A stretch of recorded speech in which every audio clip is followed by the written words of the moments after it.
ಮಿತ್ರರೇ ನಮಸ್ಕಾರ. ಮಿತ್ರರೇ, ಇದೇ ತಿಂಗಳು ಈ ಜುಲೈ ತಿಂಗಳ ಮೊದಲೇ ವಾರದಲ್ಲಿ ನಾನು ಅಮರನಾಥ್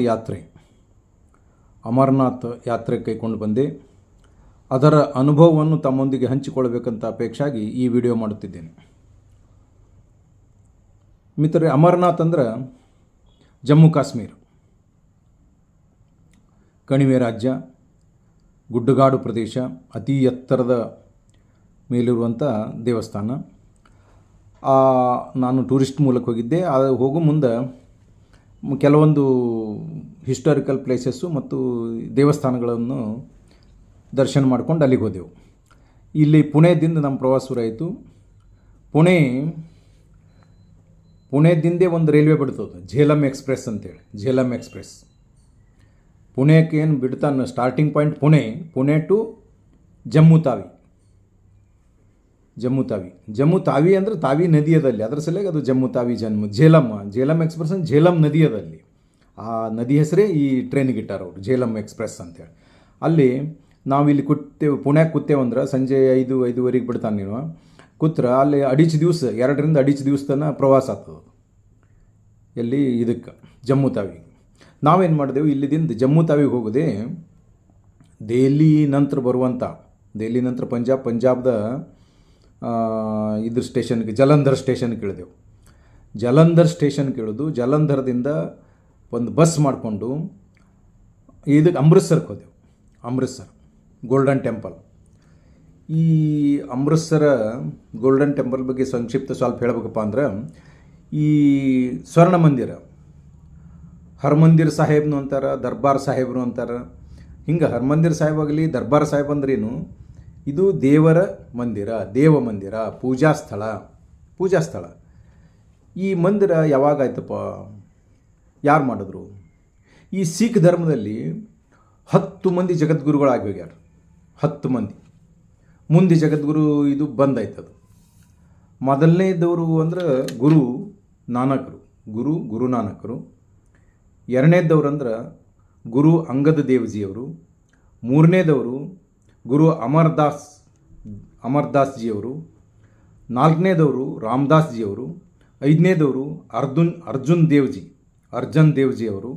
ಆರನೇದವರು ಹರಿಗೋವಿಂದ್ ಜಿಯವರು. ಏಳನೇದವರು ಗುರು ಹರರಾಯ್ ಜಿಯವರು. ಎಂಟನೇದವರು ಗುರು ಹರಿಕೃಷ್ಣ ಜಿಯವರು. 9ನೇದವರು ಗುರು ತೇಗ್ ಬಹದ್ದೂರ್ ಜಿಯವರು. 10ನೇದವರು ಗುರು ಗೋವಿಂದ್ ಸಿಂಗ್ ಜಿಯವರು. 10ನೇವರು ಗುರು ಗೋವಿಂದ್ ಸಿಂಗ್ ಜಿಯವರು ಮುಂದೆ ಆದೇಶ ಮಾಡಿಬಿಟ್ರು, ಇಲ್ಲ ಇನ್ನು ಮುಂದೆ ಯಾವುದೇ ಜಗದ್ಗುರು ಮನುಷ್ಯರನ್ನು ತಂದು ಈ ಪೀಠದ ಮೇಲೆ ಕುಂದ್ರಿಸೋದು ಬೇಡ. ನಮ್ಮ ಏನು ಧರ್ಮಗ್ರಂಥ ಪವಿತ್ರವಾದಂಥ ಏನಿದು ಸಿಖರ ಧರ್ಮಗ್ರಂಥದಲ್ಲ, ಏನಿದು ಗುರುಗ್ರಂಥ ಸಾಹಿಬ್ ಅಂತ ಏನದಲ್ಲ, ಆ ಗುರುಗ್ರಂಥ ಸಾಹಿಬನೇ ಅದು ಜೀವಂತ, ಏನಪ್ಪ ಅಂದ್ರೆ ಜೀವಂತ ಗುರುನೇ, ಆ ಪುಸ್ತಕನೇ ಜೀವಂತ ಗುರು.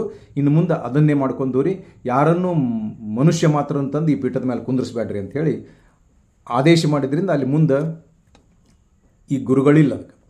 ಆ ಗುರು ಗ್ರಂಥ ಸಾಹೇಬ್ ಅನ್ನುವಂಥ ಏನು ಪವಿತ್ರವಾದ ಹೋಲಿ ಬುಕ್ ಅದಲ್ಲ, ಅದನ್ನೇ ಗುರು ಅಂತ ಮಾನಿಸ್ತಾರೆ ಅವರು.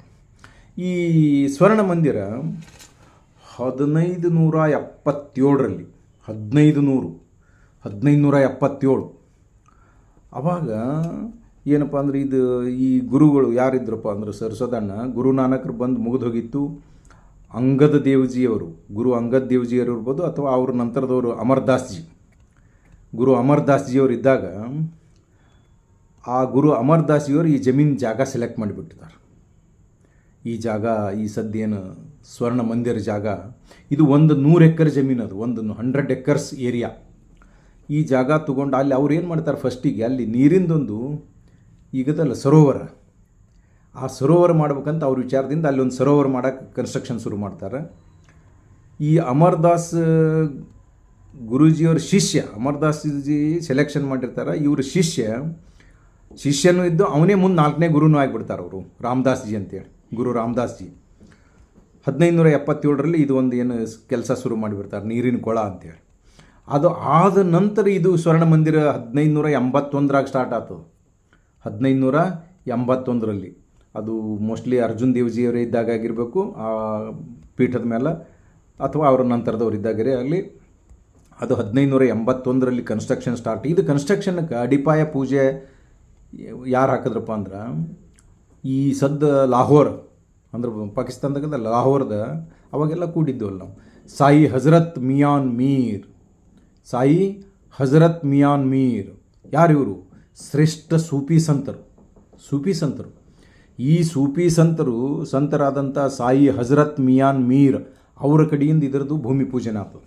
ಈ ಸ್ವರ್ಣ ಮಂದಿರ ಭೂಮಿ ಪೂಜನೆ ಮಾಡಿಸಿ ಮುಂದೆ ಇಲ್ಲಿ 1581ರಿಂದ ಏನು ಶುರು ಮಾಡಿದ್ರು, 1588ಕ್ಕೆ 6-7 ವರ್ಷ ತನಕ ಆಯ್ತು ಇದು ಕನ್ಸ್ಟ್ರಕ್ಷನ್. ಅದು ಮುಂದೆ ಕನ್ಸ್ಟ್ರಕ್ಷನ್ ಆಗಿ ಮುಂದೆ ಶಿಖರ 5ನೇ ಗುರುಗಳಾಗಿ ಏನು ಬಂದ್ರಲ್ಲ, 5ನೇದವರು 1 2 3 4 5ನೇದವರು ಹರಗೋವಿಂದ್ಜಿ ಇರ್ಬೇಕು ಭಾಳ ಮಾಡಿ. ಹರಗೋವಿಂದ್ಜಿ ಅವ್ರು ಬಂದ ಬಳಿಕ ಹರಗೋವಿಂದ್ಜಿ ಅಲ್ಲ, ಅರ್ಜುನ್ಜಿ, ಗುರು ಅರ್ಜುನ್ಜಿನೇ ಇದ್ದಾಗಿ 4ನೇದವರು ಗುರು ಅರ್ಜುನ್ಜಿ ಇದ್ದಾಗಿ ಏನಾಗ್ಬಿಡ್ತದು, ಆ ಸಿಖ್ ಧರ್ಮದ ಪವಿತ್ರ ಗ್ರಂಥ ಏನದಲ್ಲ, ಗುರು ಗ್ರಂಥ ಸಾಹಿಬ್ ಗ್ರಂಥ ಅನ್ನೋ ಆ ಗ್ರಂಥನ ತಂದು ಏನು ಈ ಸ್ವರ್ಣ ಮಂದಿರದಾಗ ಇಟ್ಟು ಪೂಜೆ ಮಾಡೋಕ್ಕೆ ಶುರು ಮಾಡಿಬಿಟ್ರು. ಯಾರು? ಈ 5ನೇ ಜಗದ್ಗುರುಗಳು ಏನಿದ್ರಲ್ಲ, ಸಿಖ್ಖರ 5ನೇ ಗುರು ಅರ್ಜನ್ ಅನ್ನೋರು ತಂದಿಟ್ರು. ಈ ಮುಂದೆ ಹೀಗೆ ನಡ್ಕೋತ ಹೊಂಟಾಗ ಈ ಮೊಘಲರು ಅವಾಗೆಲ್ಲ 1500 ಅಂದ್ರೆ ಅವ್ರು ಇದ್ರಲ್ಲ, ನಟ ಯಾರಪ್ಪ? ಬಾಬರ್ನ ಮಗ ಹುಮಾಯನ್ ಮಗ ಅಕ್ಬರ್ನ ಮಗ ಜಹಾಂಗೀರ್ನ ಮಗ ಯಾರು? ಶಹಜಾನ್ ಮಗ ಔರಂಗಜೇಬ. ಈ